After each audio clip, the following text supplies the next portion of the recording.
Muy buenas noches a todos ustedes, soy el abogado Héctor Becerra Brefice y nuevamente les doy la más cordial bienvenida a este, que es su programa Justicia para Todos. Un programa que tiene como finalidad el que usted conozca sus derechos y obligaciones de una forma clara, de una forma sencilla, de una forma resumida. También platicamos acerca de asuntos que no tanto son legales, sino son polémicos. El día de hoy no es la excepción, ya que platicaremos acerca de la marihuana y su forma futura de verse en México. Quédese porque va a ser un programa muy interesante para usted, para un familiar o un amigo, que les puede servir para darse cuenta del problema que puede ser o la ventaja que puede ser tener legalizada la marihuana. Vamos a una pequeña pausa comercial y entramos de lleno a este gran programa. Muchas gracias.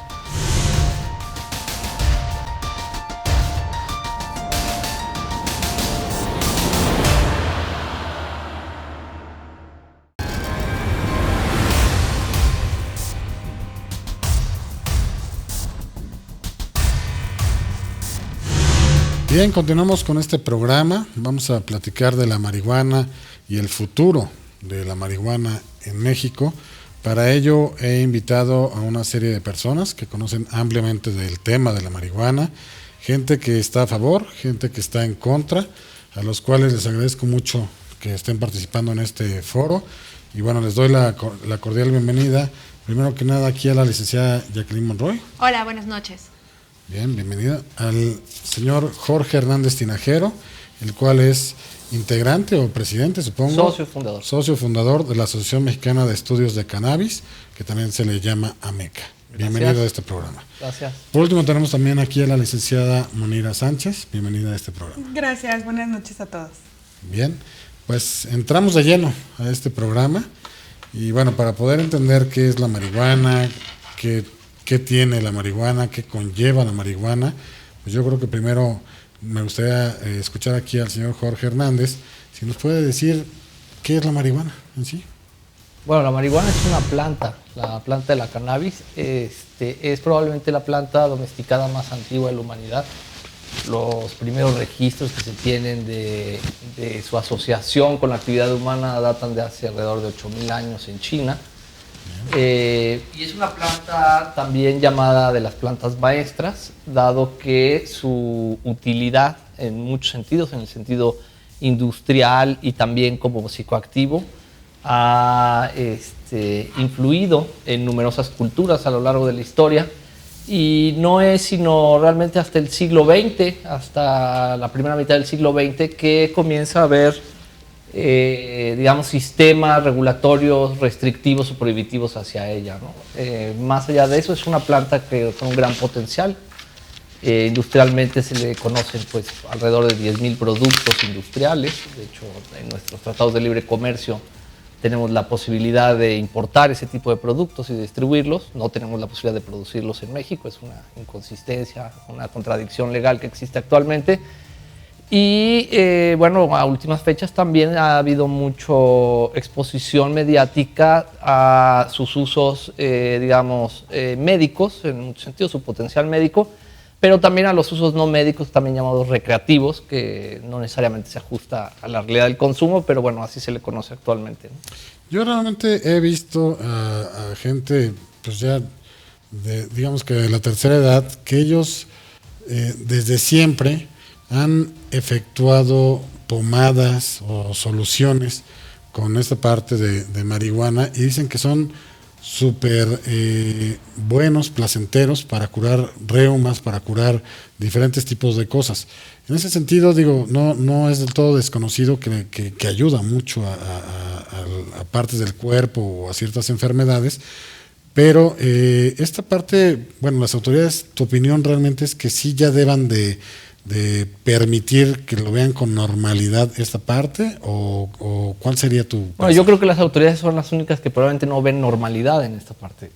¿Y por qué no? El consumo de marihuana y los usos médicos de la marihuana son ancestrales, han estado presentes en la cultura de México desde que llega la planta al Nuevo Mundo, ¿no? con los primeros conquistadores.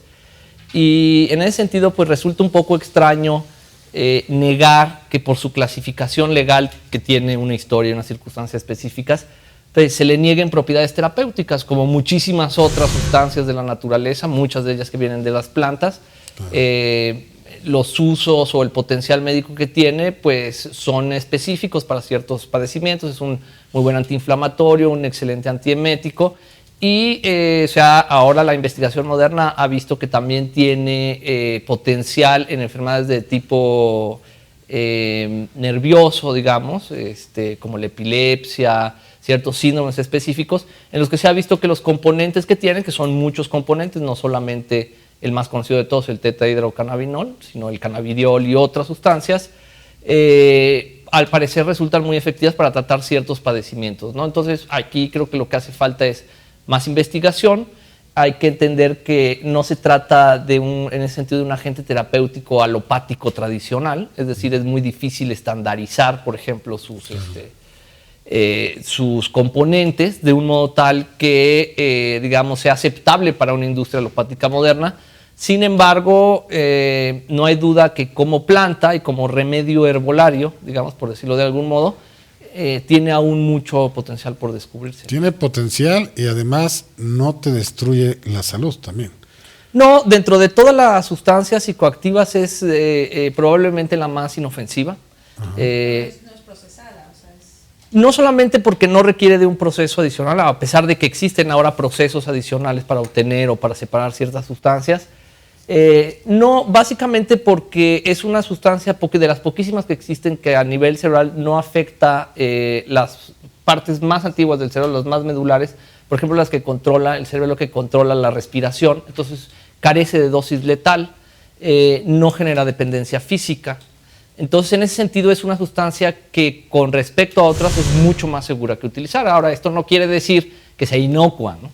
Esto no estamos extrapolando los términos, sin embargo, sí es una sustancia en la que se puede confiar en términos de su inofensividad en muchos sentidos. Según tu criterio, ¿cuál sería entonces la postura por parte de las autoridades del por qué se niega, si tiene todas estas ventajas, por qué se niega el consumo? O sea, ¿por qué se niega la producción, consumo, todo lo demás? Bueno, hay una parte, yo creo, importante, un importante componente de ignorancia. De ignorancia añadido a una historia del Sistema Internacional de Control de Drogas que de algún modo u otro revela que tuvo características muy racistas y momentos culturales muy específicos que hicieron que cierto tipo de sustancias, ciertas plantas fueran asociadas a determinado tipo de personas, minorías. En el caso de la marihuana, por ejemplo, la gran ola en contra de la marihuana en los Estados Unidos en los años 20 y 30 tiene que ver con la inmigración mexicana, por ejemplo, que se le asocia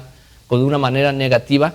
Y en esa medida entró después en la Convención de 1961 en un sistema de control que, digamos, privilegia unas drogas sobre otras, ¿no? En este sentido, después hemos perdido también mucho conocimiento herbolario y botánico sobre ella, dada que la prohibición lo estigmatizó y hizo parecer como si fuera una planta maligna.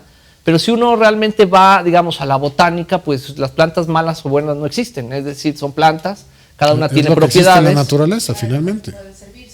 Y de la cual, claro, por supuesto, podemos aprovechar muchas de sus propiedades. Entonces, aquí hay un prejuicio, generalmente moral, un buen componente de ignorancia y también una serie de intereses por detrás que de algún modo hacen que solo ciertas personas se vean beneficiadas de su presencia en nuestra sociedad y no todos los que pudiéramos.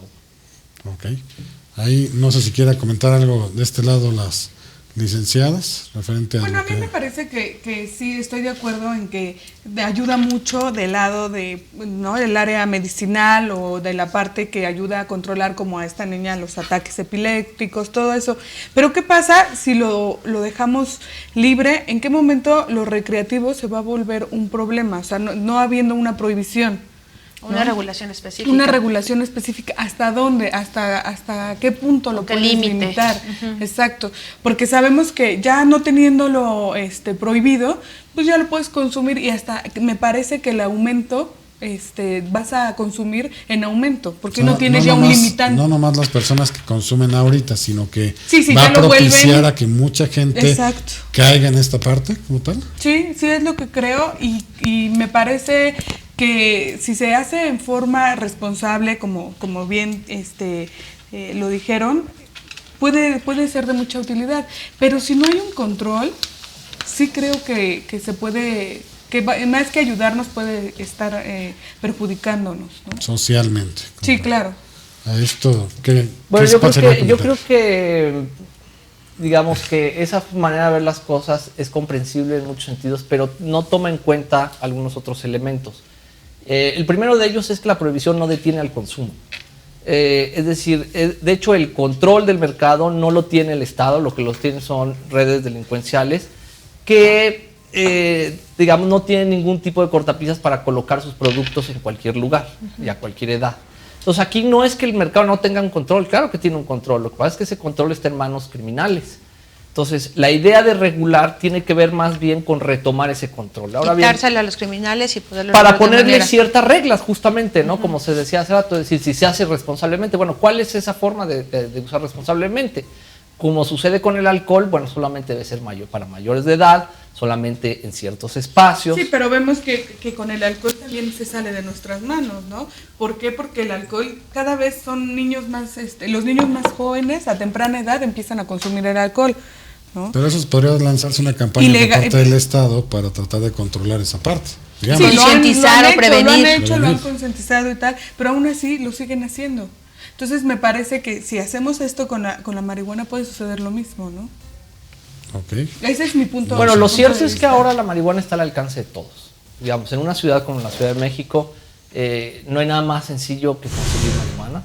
Existe para todos los bolsillos, a todas las horas, para todas las personas que quieran acceder a ella. Y no existe ningún control sobre eso. ¿Hay calidad en diferentes tipos Por de supuesto, marihuana? por supuesto.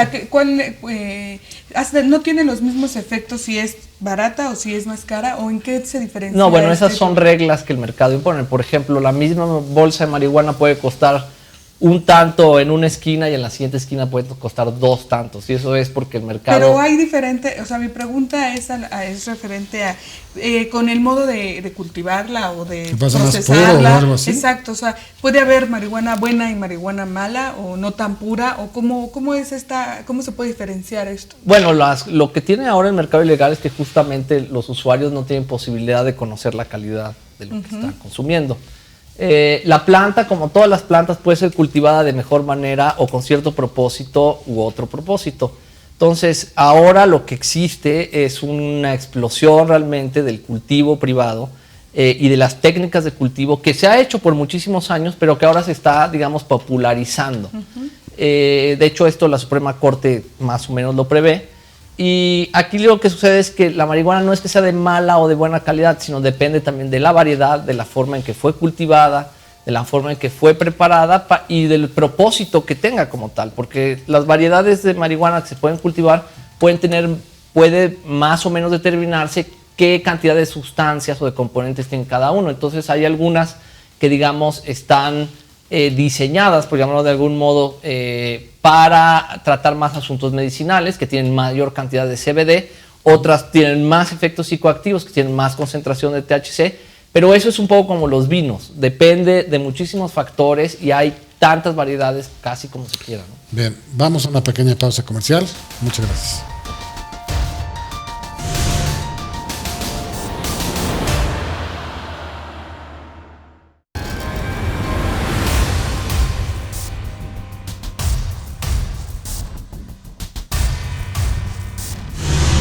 Bien, estamos de vuelta y bueno, se quedó en el uso de la palabra aquí el invitado Jorge Hernández.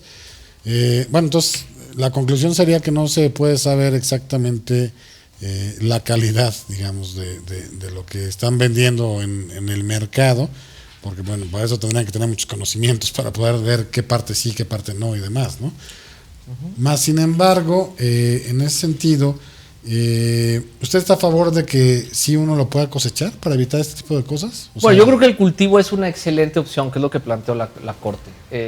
La planta de la cannabis crece prácticamente en cualquier región del mundo, a cualquier latitud. cualquier condición climatológica. Prácticamente en cualquiera, con lo cual, y es una planta cuyo cultivo, si bien, digamos, especializado, puede ser muy técnico, también tampoco es demasiado difícil cultivar. Lo que pasa es que el cultivo puede ser la solución justamente para desincentivar los mercados ilegales.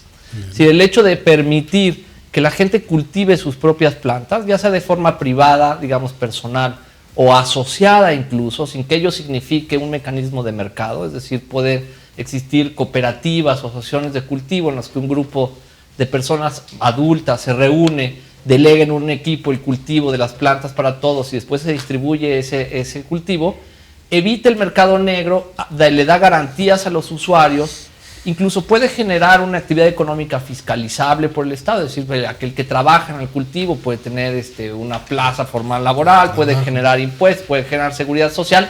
Sin embargo, el producto que se obtiene de esa asociación solamente se distribuye entre los socios. Entonces, de ese modo, digamos, se impide la entrada a menores, se evita el mercado ilegal y los usuarios tienen garantías de qué es lo que están consumiendo. Entonces, el cultivo, justamente, en el cultivo está la clave de la regulación. Muchas veces la gente que ahora que se ha vuelto muy de moda el tema, habla de regular el mercado, de que si es cannabis medicinal o que si es cannabis recreativa. Sin embargo, estas son categorías, digamos, importadas de otras sociedades que no necesariamente se alinean con la realidad y las necesidades de México, ¿no? Me parece que una forma inteligente de hacerlo justamente es limitando al máximo el mercado, porque en el mercado lo que sucede es que lo que conduce al mercado es el lucro. Y aquellas, supongamos, si permitiésemos que compañías grandes cultivaran la planta, bueno, lo primero que buscan es el lucro, necesitan publicidad, necesitan que la gente consuma más, ¿sí? Y en eso no necesariamente estamos de acuerdo. Sin embargo, sí estamos de acuerdo en tener un acceso seguro y legal a la planta que evite el contacto con las redes delincuenciales. En ese sentido, el cultivo es la palabra clave, ¿no? A mí me queda una duda, perdón, Adelante. al respecto en relación a lo que usted está comentando en cuanto al cultivo personal. Obviamente, bueno, pues una situación de regulación debe ser muy cuidadosa en relación a, por ejemplo, esta situación del cultivo personal. Sin embargo, eso creo yo que lleva un riesgo, porque el cultivo personal estoy entendiendo que es personal en mi casa. Para mi consumo. Para mi consumo.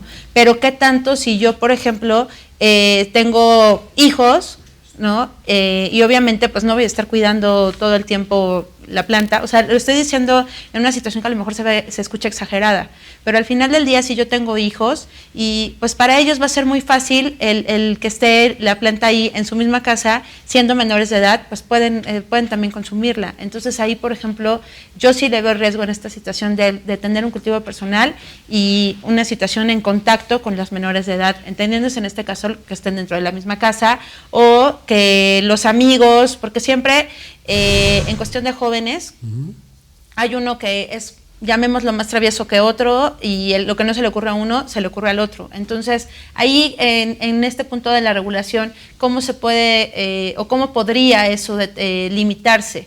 Eso es muy difícil porque obviamente va a decir la persona, pues estoy en mi casa, pero al final del día sí tiene un riesgo para efectos de los menores que vivan en ese domicilio, ¿no? Y de la mano con lo que tú dices, Jackie, también lo que yo considero es que si no estás en tus 5 sentidos, puedes llegar a cometer algún otro acto criminal que puede ir de la mano.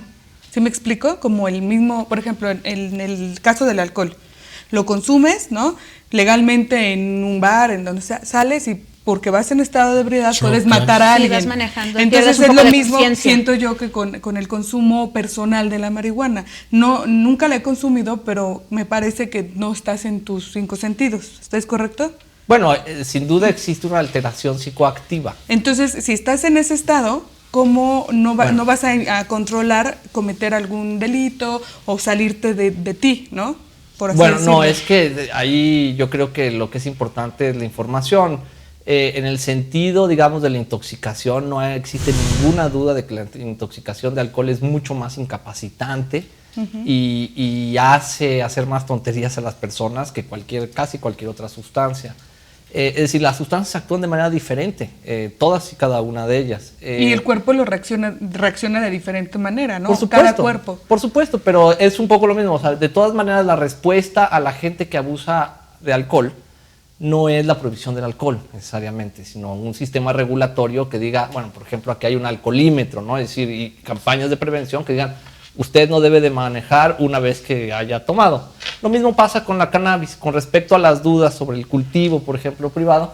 Pues bueno, pasa lo mismo con muchísimas cosas que tenemos en el hogar, con los medicamentos, con el alcohol, con los cuchillos de la cocina, es decir, sí, hay desgraciadamente cosas que están... esto está de moda, entonces, Sin embargo, para efectos de los menores, yo creo que todavía causaría mayor furor, ¿no? Pues es relativo, porque yo no veo que los niños vayan a empinarse la botella de vodka nada más porque sí. Ahora, yo creo que las botellas de vodka deben de estar, digamos, a una altura suficiente y fuera del alcance de la vista y de los niños para que eso no resulte una tentación de ningún modo. Curiosamente, en la cuestión de la planta para ser consumida necesita primero ser procesada. Entonces, el hecho de que esté la planta ahí no necesariamente la hace apta para el consumo inmediato. Y por lo tanto, pues ahora, ya tener una bolsita con marihuana que ya se está preparada para fumar, pues yo creo que hay que ponerla en un cajón fuera del alcance de los niños. Pero no, sí, pero estar en tu casa, a lo mejor fumándola, pues toda la demás gente se contamina, ¿no? Bueno, eso pasa también con el tabaco, por ejemplo. Yo creo que está muy mal fumar tabaco, incluso en espacios privados cuando están cerrados. Es decir, me parece que el mismo principio se aplica, así como no hay que fumar tabaco en una sala cerrada, pues tampoco hay que fumar marihuana, ¿no? Entonces, han intervenido las autoridades, ¿no? Has tratado de normar esa parte de los fumadores pasivos, que han tratado de tener mayores derechos y por eso se vino toda esta reglamentación. Así es. En ese sentido, ¿no? Y curiosamente es una reglamentación que es muy exitosa, por ejemplo, en la Ciudad de México, ¿no? La reglamentación del tabaco, al grado que culturalmente para prácticamente todos nosotros resulta ya chocante ver a alguien fumando adentro, o sea, se ve muy mal. Si tuvimos ahí un cambio cultural, y eso tiene que ver con el respeto de los espacios.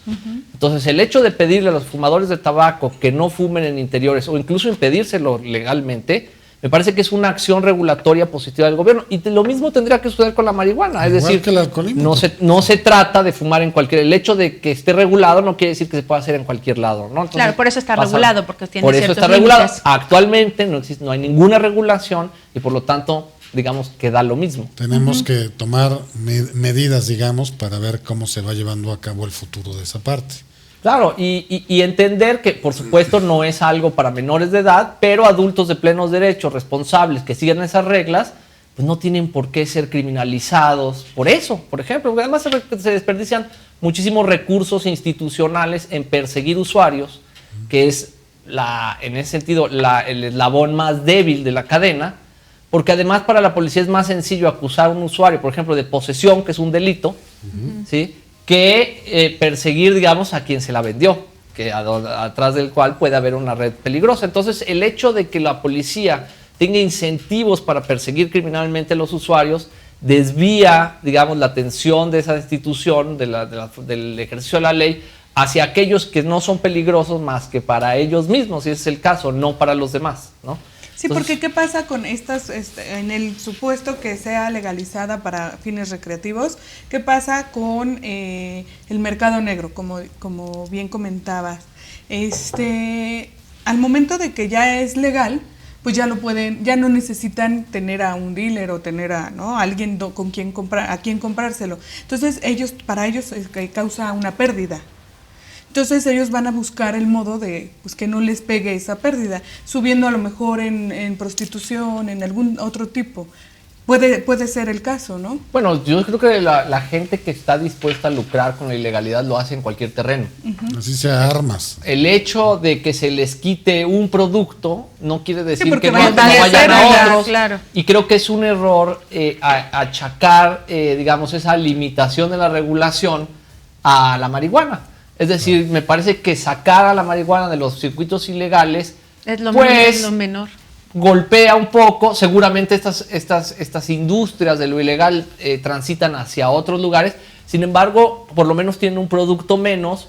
Tienen los usuarios o la inmensa cantidad de las personas pueden ser, digamos, dirigirse a ellos políticas institucionales de salud, de prevención, distintas a las policíacas, es decir, se pueden redistribuir mejor los recursos institucionales sobre quién ejercer y se desincentiva un mercado negro que pues, al final y al cabo lo que alimenta son esos circuitos ilegales. Eso no quiere decir que regular marihuana va a solucionar el problema de corrupción del país, que va a hacer que los México narcotraficantes se mundial, vuelvan, claro, que ganemos el Mundial de Fútbol. Es decir, no es eso, ¿no? Lo que estamos haciendo es separar un mercado de otros ilegales para tener un mejor control sobre él, de modo tal que se garanticen los derechos de los adultos y se divida realmente el mundo del consumo del mundo del tráfico, que ahora están confundidos y eso ha resultado en un desastre también. Tú que tienes esta Asociación Mexicana de Estudios de Cannabis, no sé si han podido ver alguna cuestión de derecho comparado o de los países, o fijarse en los países que ya han permitido esto por un largo tiempo. O sea, digo, por ejemplo, el caso de Holanda, ¿no? Se me ocurre que ahí hay muchos cafés que es totalmente válido el que tú puedas acudir y bueno, tener ahí contacto con marihuana y puedas hacer lo que tú consideres que tienes que hacer. Pero eso, por ejemplo, no sé si tú en tu vida lo has visto, no lo has visto. Sí, claro. Ok, vamos a una pequeña pausa comercial y vamos a entrar de lleno a esta parte. Muchas gracias.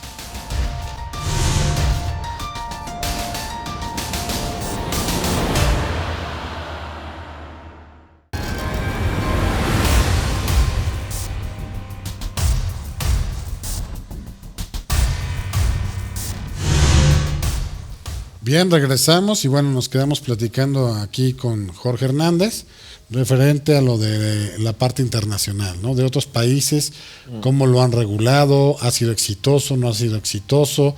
¿Qué opinión tienes tú referente a esto? Sí, bueno, ha habido distintos ensayos regulatorios a través de la historia después de la prohibición. Antes no se requería, digamos, no había una regulación específica. En México se le prohibió en los años 30. Y pasó al submundo, digamos, delincuencial y de ciertas capas sociales. Hay un estigma muy grande, pero en países donde sí han comenzado a regular, lo que se ha visto es que se limita de mejor manera el acceso a los menores, que se separa la parte del consumo de la del tráfico y la producción ilegal. Es decir, lo que sucede en Holanda es que se acepta que la gente consume estas sustancias y lo que se hace es que se da un acceso seguro y legal a la sustancia bajo condiciones muy específicas. Los coffee shops holandeses, por ejemplo, no se vende alcohol, no se vende tabaco, de hecho no se puede fumar tabaco tampoco adentro, son exclusivamente marihuana y productos que no sean alcohólicos, por ejemplo. Entonces, de modo tal que se evita la mezcla de sustancias. Claro. También eso, el hecho de permitir ese acceso seguro y legal, lo que hace es que mucha gente que experimenta generalmente comienza con marihuana, con ciertos tipos de drogas, evita que toque otros circuitos de mercado de drogas ilegales en donde hay sustancias más peligrosas y donde hay gente que se las puede ofrecer, especialmente a los jóvenes, ¿no? El sistema regulatorio, por ejemplo, en Estados Unidos son muy distintos dependiendo de los estados. En algunos se permite el cultivo, en otros no, en algunos hay licenciatarios, en otros es el estado el mismo que supervisa. Es decir, hay distintas formas regulatorias. Lo que aquí hay que entender es que si no es la prohibición, lo que hay que encontrar es un sistema regulatorio que sea adecuado a las circunstancias culturales y a las dinámicas de consumo de la sociedad donde se implanta.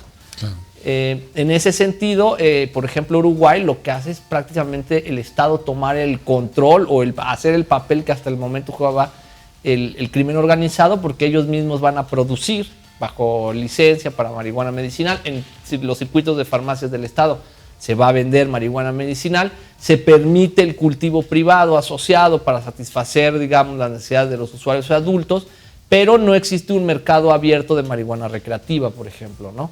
Entonces, dependiendo de las circunstancias sociales, culturales de cada país, de cada sociedad, se pueden crear sistemas regulatorios diferentes. Lo que es cierto, o sea, lo que sí es completamente cierto, es que cuando existe un régimen de prohibición absoluta como el nuestro, no existe ningún mecanismo, digamos, para atemperar las consecuencias negativas de ese mercado. Es decir, todo es o legal o ilegal. Y cuando todo el mundo pasa al lado ilegal, entonces ahí se confunden los delitos, ¿no? Se confunde al traficante con el productor, con el usuario como un delincuente porque está en posesión.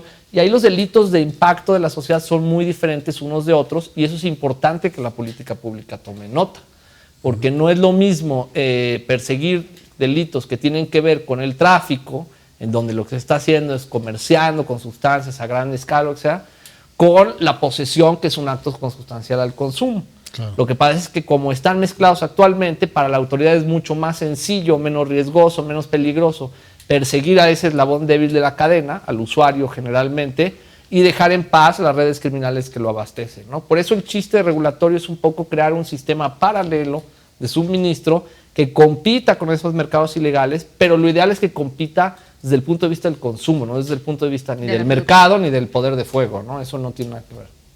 Bien. Ahora, ¿realmente nuestro México está listo para esta apertura?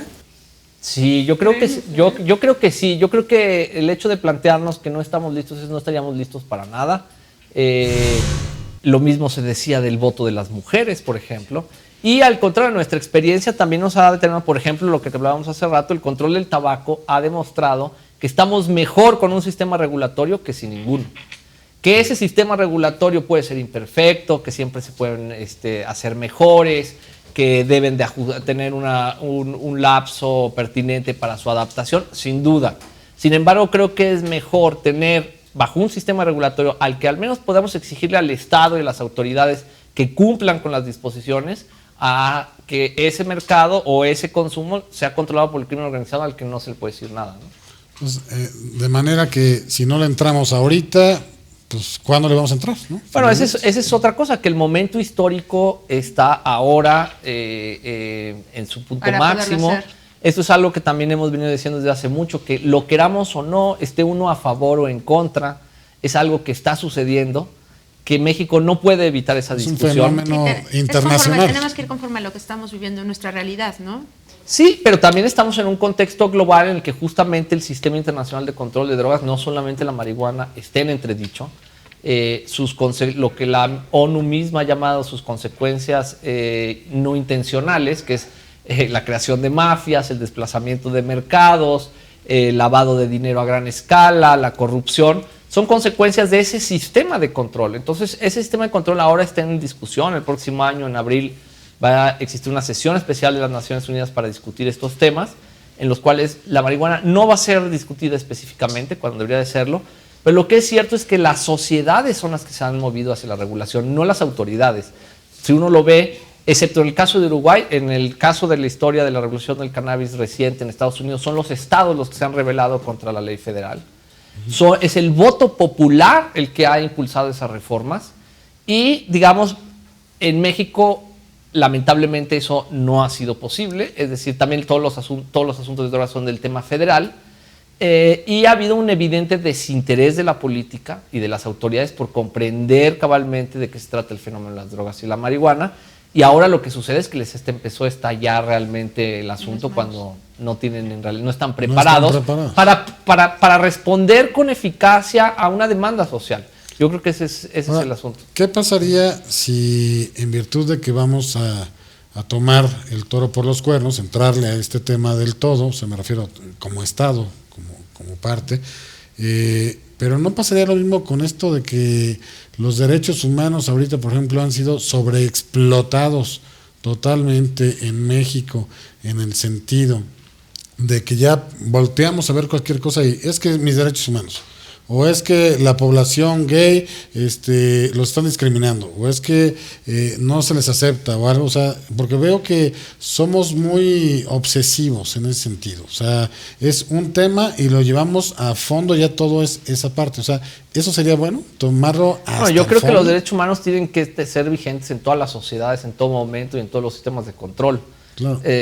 Incluido el tema de las drogas. De hecho, dentro de la escala de importancia de los tratados internacionales dentro del seno de la ONU, los tratados de derechos humanos están por encima de todos. Entonces, cualquier regulación, sistema de control tiene que tomar en cuenta los derechos humanos, tiene que ser respetuoso de los principios, por ejemplo, que es lo que reconoció la Corte actualmente, los principios de autonomía personal, siempre y cuando no se afecte a terceros. Es decir, yo creo que las libertades se pueden ejercer y de hecho es deseable que se ejerzan en todas las sociedades y esas libertades siempre tienen que tener límites, sin duda, ¿no? Y esos límites son los que tenemos que ir discutiendo e ir poniendo. Exacto. Pero negar la libertad por el hecho mismo de que algo puede ser peligroso, yo creo que es un error que...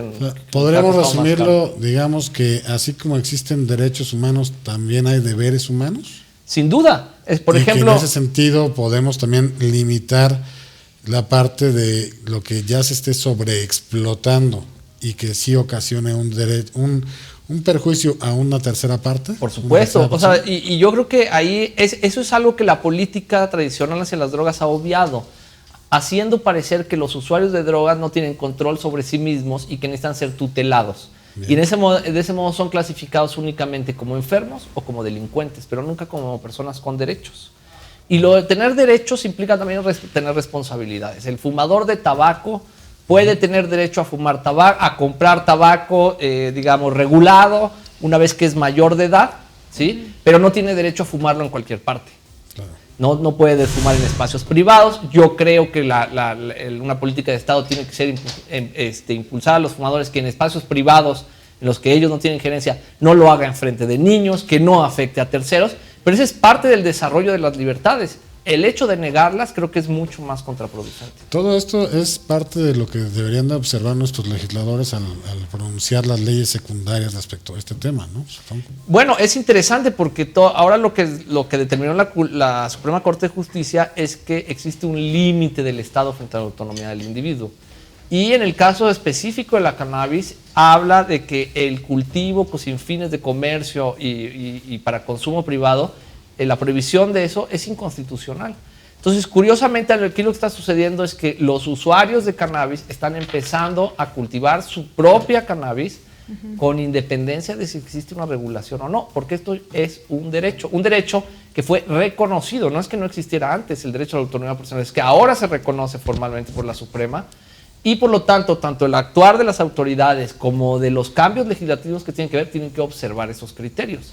Entonces ya no se trata de cómo lo quieren hacer, ellos tendrán que seguir un poco a la práctica. Curiosamente he oído muchas quejas de que se han sentido excluidos del tema porque solamente unos ministros lo decidieron, pero la realidad es que durante décadas lo han ignorado y lo han despreciado. Entonces en este caso lo que sucedió fue que la sociedad realmente se saltó a la clase política y directamente obtuvo el reconocimiento de un derecho a través de la Suprema Corte de Justicia de la Nación, que en su momento tendrá que ser regulado, pero que el derecho existe, sí existe. ¿Cuál debería ser el papel por parte de la COFEPRIS en respecto a esto? Bueno, la COFEPRIS yo creo que tendría atribuciones si, digamos, se reconociera el potencial terapéutico de la planta y por lo tanto podría emitir lineamientos para la producción con criterios, digamos, terapéuticos medicinales de la planta.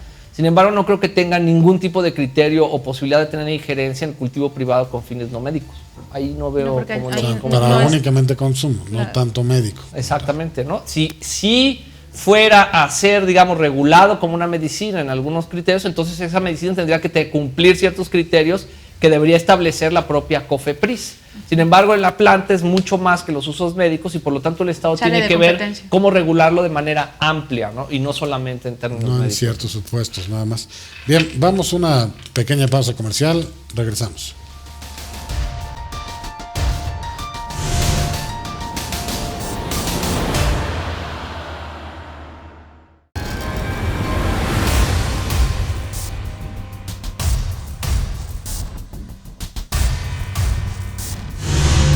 Bien, continuamos y bueno, nos quedamos aquí platicando con Jorge Hernández. No sé si tú tengas conocimiento de algunas cifras en torno a qué tanta población en México sea la que consume. O sea, para saber qué impacto puede llegar a tener a nivel global dentro de nuestro país como tal. Bueno, la marihuana es la sustancia ilegal más consumida en todo el mundo.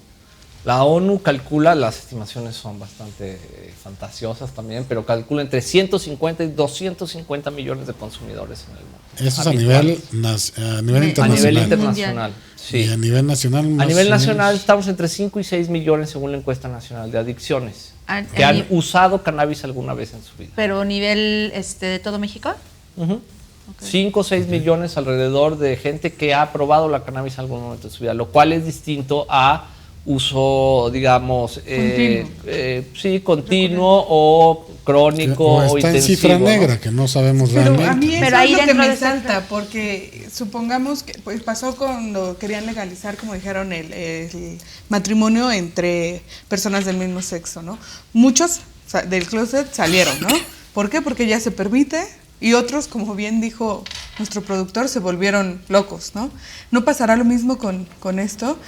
Si tenemos 5 o 6 millones de consumidores, al momento de que ya es legal, pues por la cosa de probar. Lo reconocido y que puede ser cifras no del todo seguras, reales, puede haber ¿no? mucho Como tal. más, ¿no? E incluso si va en aumento, pues puede ser, pero así sea un 10% de la población en nuestro país, pues sí es un tema que se tiene que Sí, porque tomar. el momento que ya está permitido, dices, bueno, pues lo puedo hacer, ¿no? Lo tengo permitido por quien sea. Entonces eso a mí también es lo que me salta, ¿no? Bueno, yo no sé, pero yo creo que el matrimonio de las personas del mismo sexo, yo no voy a ir a casar con una persona del mismo sexo solo porque ya se permite. Es decir, yo... Pero lo hicieron. No, bueno, Muchísimo está bien, ahí lo que es el mismo se tema, reconoce si son hay los derechos civiles. si te están diciendo ya lo puedes hacer, muchos jóvenes, casi siempre que Pues son los está que bien. caen, por curiosidad, y si Pero les es gusta... que esa curiosidad y esa prueba, digamos, primera, sucede con, sin y a pesar de la prohibición. Eso es lo que debemos de entender. Pero si está prohibido, al momento de que tú ya lo aceptas, siento que puede ir en aumento. Siento que Pues es lo que puede- y es lo que se tiene los que considerar, antecedentes los regulatorios hablan de que no sucede eso. No sucede una explosión del consumo. De hecho, Holanda, por ejemplo, que desde hace mucho reguló, está dentro del tercer tercio de países usuarios de cannabis Sí, pero en hablemos Europa. que Holanda tiene Y- otro tipo de mentalidad muy diferente al que tenemos en nuestro país. Es culturalmente es muy diferente al nuestro, ¿no? Pero el hecho de que esté regulado el alcohol no nos hace a todos borrachos. O sea, las estadísticas del consumo, en general, de sustancias legales o ilegales, hablan de que aproximadamente, varían un poco, pero menos del 10% de los usuarios de cualquier droga se vuelve dependiente. ¿Sí? Lo cual incluye al alcohol. El tabaco es mucho más alto, porque el tabaco es muy adictivo. ¿Sí? Pero la marihuana no. Entonces, de hecho, lo que vemos es que las personas que tienen usos problemáticos con la marihuana en México están en esa misma proporción, alrededor del 8% de los usuarios. De hecho, nosotros tenemos una encuesta que hicimos, en la primera encuesta de usuarios de drogas ilegales en la Ciudad de México, y en ella, obviamente, extrapolamos cosas de marihuana, pero en ella el 85% de los usuarios de drogas ilegales tienen una vida perfectamente normal, relaciones familiares, sociales, laborales, perfectamente funcionales. El problema que tiene es con la ilegalidad, como decía Keith Richards, nunca he tenido un problema con las drogas, he tenido un problema con la policía. Entonces, el estatus legal no impacta de manera directa y muchas veces ni siquiera indirecta en los niveles de consumo. ¿Sí? Y ahí los antecedentes de las sociedades que han regulado también lo establecen. Entonces, ahora, ¿qué es lo que sucede? Que cada vez hay más productos variables de la marihuana, por ejemplo, comestibles, extractos, cuyas patrones o formas de consumo son diferentes a los habituales y que pueden significar en algún momento algún problema. Por ejemplo, el etiquetado con los dulces de marihuana en Colorado. Bueno, entonces hay que crear una regulación específica para que esos dulces, que son marihuana comestible, tengan envoltorios de determinado tipo, que no se puedan abrir fácilmente, que no se vendan, por supuesto, en las tiendas de caramelos. Es una regulación de derivados. Es una regulación de derivados y eso es lo que hace falta avanzar, verdaderamente, ¿no? Pero lo peor que podemos hacer definitivamente es voltear la vista hacia otro lado y no enfrentarlo, porque eso es lo que ahora está sucediendo. Y en ese porcentaje que tú comentas, ¿es solamente gente que lo ha consumido alguna vez o dentro, para efectos recreativos, o está también en ese porcentaje la gente que lo ha utilizado para fines medicinales? Bueno, es que digamos que el consumo medicinal sucede porque la gente tiene padecimientos y encuentra en la marihuana un cierto alivio a ellos. Exacto. ¿No? Entonces la relación de consumo está directamente vinculada a su padecimiento. Claro. Sí, ¿no? sí. De modo, porque además la marihuana no genera dependencia física. Entonces, cosa que no sucede, por ejemplo, con los opiáceos, en los que alguien puede tener un dolor crónico, que necesita consumir ese tipo de medicamentos y que en el medio plazo puede volverlo dependiente de esos medicamentos. Sin embargo, muchas veces también el hecho de ser dependiente es mejor que sufrir el dolor que puede tener. Entonces, ahí hay que balancear el asunto. No se trata de blancos y negros, no se trata de buenos y malos, sino de aprovechar de la mejor manera una sustancia que ha estado siempre entre nosotros, dentro de la sociedad, en México y en el mundo, aprovecharla, la mejor, los usos industriales, en donde se pueden fabricar papeles, textiles, cordajes, aceites, cosméticos. De hecho, algunos de ellos los vemos en los mercados mexicanos de manera legal, pero no podemos producirlo porque nuestra prohibición abarca toda la planta y todas las formas de la planta. Entonces yo creo que ese es el tipo de cosas que, no hay que satanizar nada más entre lo bueno y lo malo, sino ir comprendiendo cuáles son las aristas e ir regulando en consecuencia con respecto a nuestras propias necesidades como sociedad, ¿no? De lo que tú mencionas, ¿sería, por ejemplo, el caso del whisky? en las épocas de hace ya bastantes años? Bueno, el whisky es una sustancia mucho más potente que la marihuana en muchos sentidos, pero sin duda su prohibición generó una serie de consecuencias negativas en la sociedad norteamericana, en nombre de una moral privada que se volvió política pública, que es lo que ha pasado también en muchos sentidos con las drogas, y generó mafias, generó nulos controles de alcohol, y por lo tanto hubo mucha gente que tuvo problemas de salud por consumir alcohol adulterado. Es decir, lo que vemos ahí es que la gente consume cosas, y la historia del consumo de psicoactivos es consustancial a la humanidad. Entonces, el hecho de que ciertos regímenes legales privilegien o den cabida a algunas sustancias y a otras no, tiene sus consecuencias. Entonces, así como regulamos diferente el tabaco que el alcohol, las drogas deberían ser reguladas una por una o en, digamos, por lo menos a grupos con características similares, de modo tal que se atiendan los riesgos principales de cada una y se aprovechen mejor los beneficios que tienen cada una. No creo que, digamos, las sustancias tengan una moral. Lo que tenemos la moral es la sociedad, y lo que el Estado debe hacer es alejarse de esa moral privada y regular en consecuencia con el bien público, tanto la seguridad como la salud pública. Pero eso, digamos, el hecho de la prohibición absoluta claramente ha hecho que no necesariamente tenga efectos positivos en ambos ámbitos durante mucho tiempo. La autoridad que prohíbe este tipo de consumo a nivel internacional, ¿qué tanto se actualiza?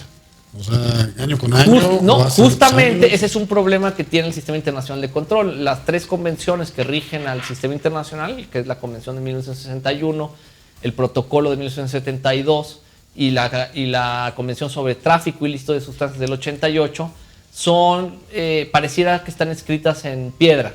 Es decir, cualquier modificación a ellas hace que se derrumbe el sistema, y por eso hay gran resistencia a cambiar cualquier cosa en ellos.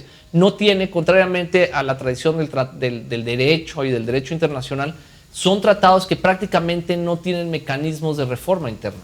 Entonces, eso hace que uno esté afuera o esté adentro. Y eso ha generado innumerables fricciones, desde las distintas regulaciones de la marihuana, pero también recientemente, por ejemplo, el caso de Bolivia, que se salió de la convención para reingresar con una reserva sobre la hoja de coca, que es muy diferente la hoja de coca a la cocaína. Entonces, ese es un problema que tiene el Sistema Internacional de Control, que no se modifica y no se actualiza a sí mismo. Tiene que actualizarse. Muy rígido. Y es muy rígido, y actualmente es anacrónico, ¿sí? O sea, fue creado para un, digamos, consumo mundial de drogas, además de que tuvo sus características, mucho racismo, mucha discriminación, pero de hace 50 años. Y sin duda la realidad es completamente distinta ahora, y necesitamos actualizar esas convenciones.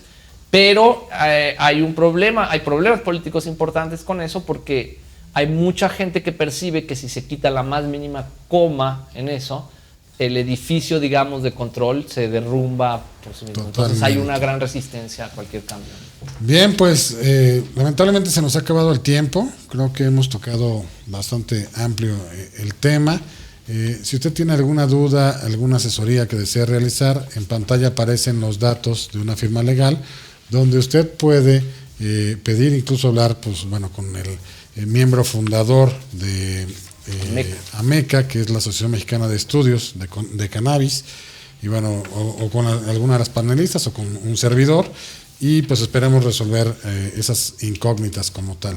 Bien, pues no me resta más que agradecerles a todos el que hayan estado aquí presentes en este programa, a la producción como tal. Recordándoles a los televidentes que si usted se ha perdido algún programa de Justicia para Todos, en YouTube lo puede encontrar bajo el nombre Justicia para Todos, y ahí puede encontrar una serie el catálogo completo de todos los programas que se han transmitido, para que ojalá lo puedan observar, puedan hacer sus comentarios si desean respecto de los mismos. Y bueno, pues no me resta más que agradecerles a ustedes, televidentes, que nos hayan acompañado a lo largo de esta noche, deseándoles que pasen una excelente noche. Nos sintonicen la próxima semana en un programa más de Justicia para Todos. Y recuerden nuestro lema: la justicia es ciega, nosotros no.